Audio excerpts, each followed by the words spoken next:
Next day, the next-door children came to tea. Bother, said Gregory. And the next, Mother took him to the dentist. It was not until Saturday that Gregory was able to do what he had longed to do all week, go back to the loft and work on the Madonna. To get the ship painting out of the frame was not difficult. It was sealed with brown paper and held by small pin nails which Gregory kept. We shall want them when we put the new picture in. But when the Madonna was laid on the cardboard, she did not fit it. The newspaper picture was smaller than the frame by more than an inch each way. What will you do about that? Asked Janet. Make a border, said Gregory.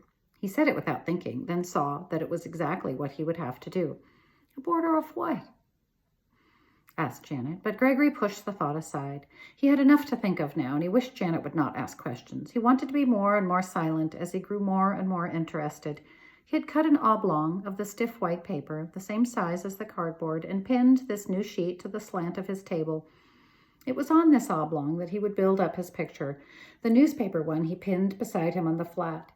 Janet still breathed down his neck as he worked, but something seemed to stop Gregory from snapping at her. Perhaps it was those two pair of pictured eyes that looked so steadily at him. He was patient with Janet and let her stay where she had never been allowed to stay before, in the loft. He even let her go on with her questions.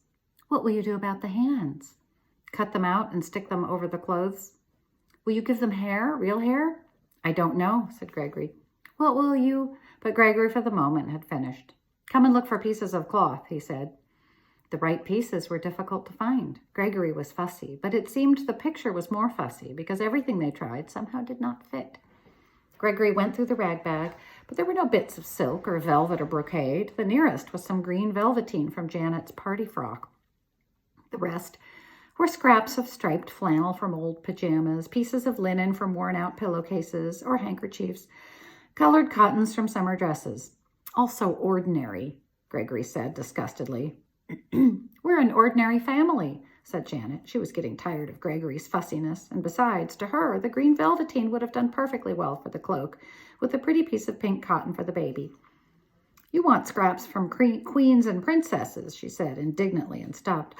Greg, there is a princess who buys her hats from Madame Jeanette.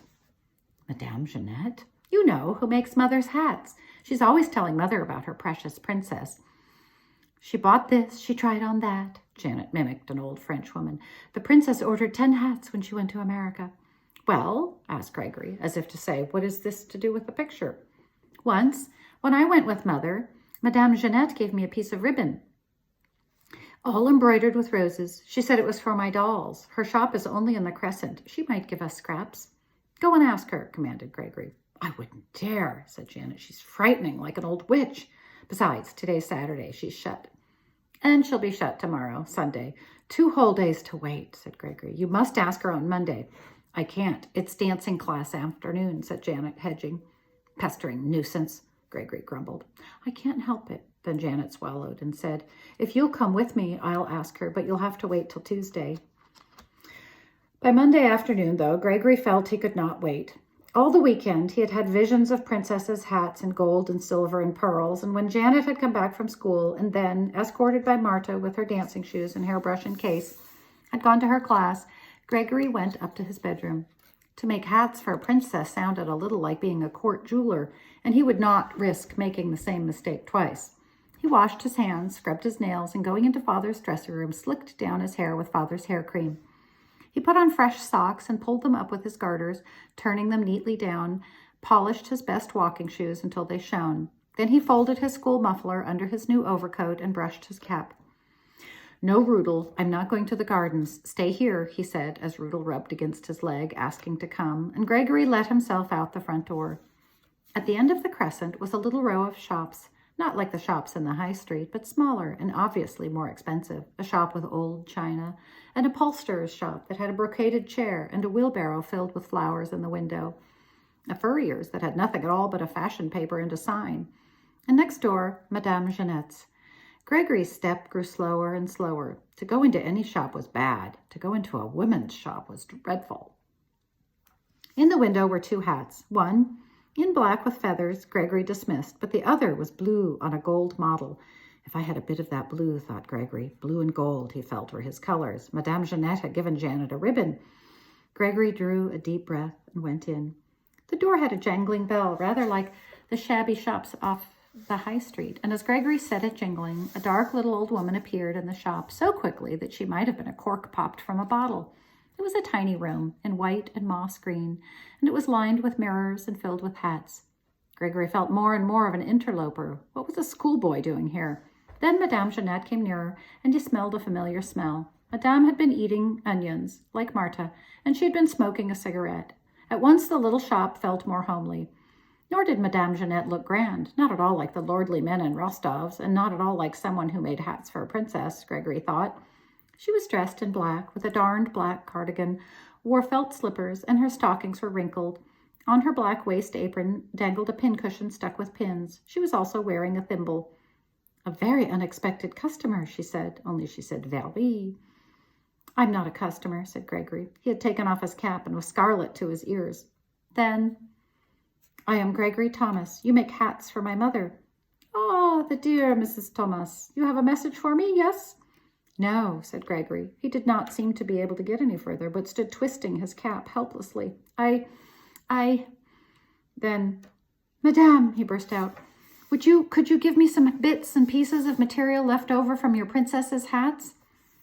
"My princess's? Why the princess?" Gregory could not answer, and Madame Jeanette asked, "Do you like her so much?" "I don't know her," said Gregory. "Then why?" "I need," said Gregory, suddenly finding his tongue in his coaxing flute voice, "I need some beautiful, wonderful scraps." Some beautiful, wonderful scraps? Perhaps the vision of splendor that Gregory so plainly saw touched the old Frenchwoman, because her voice was gentle as she said, "But, mon petit, the princess's hats are the same as anybody else's, the same as your mother's." Only she said mother. "No," said Gregory unbelievingly. "But yes, that black one in the window is for her." "Black?" It was another dream exploded. Gregory managed to say, I'm sorry I bothered you. Goodbye," as he went towards the door, but Madame Jeanette stopped him. "That does not mean I do not have beautiful scraps, but you must tell me for what you want them. Tell me exactly." Only she said, "Exactly."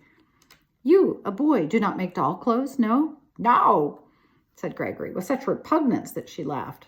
Gregory looked up at her and said, I should have to know first that you can keep a secret." Madame Jeanette lifted a finger, spat on it, and drew it across her throat.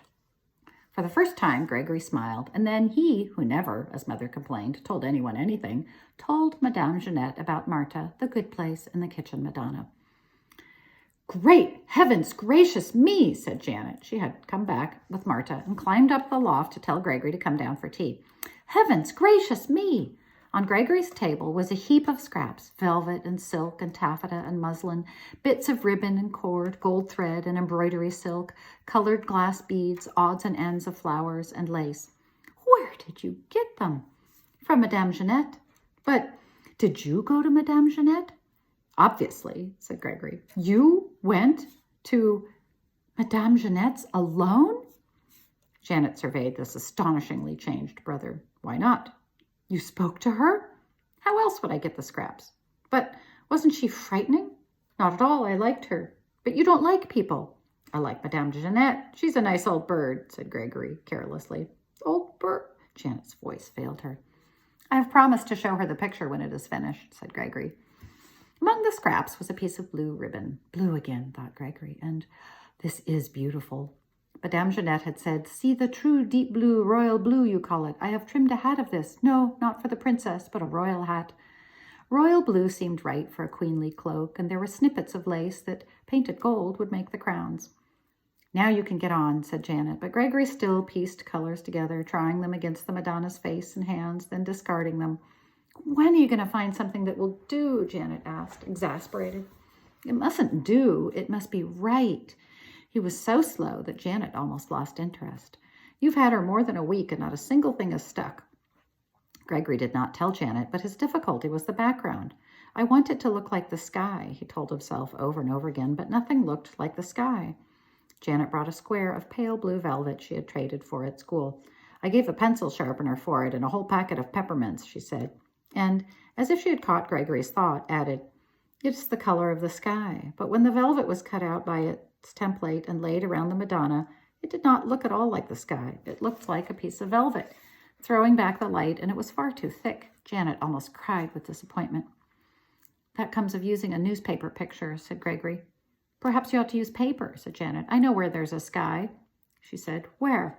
In your ship's picture.